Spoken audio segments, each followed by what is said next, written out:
Hey, so if Notion AI is not saving your content, yeah, that can be really frustrating, especially when you've just written something important and it doesn't get saved.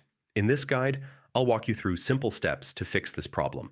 First, check your internet connection and make sure it's stable, because Notion saves content in real time and depends on a good connection.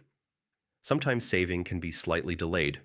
Yeah, so give it a few seconds to sync properly. You can also try refreshing the page or reopening the app to reload your content.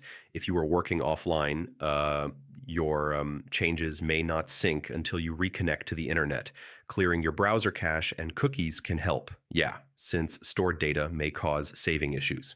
Logging out and logging back in can refresh your session and fix syncing problems. You can also try using another device or browser to see if the issue is specific to your setup.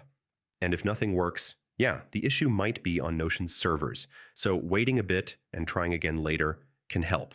So yeah, that's how to fix Notion AI not saving content issues. One of these steps should help you keep your work properly.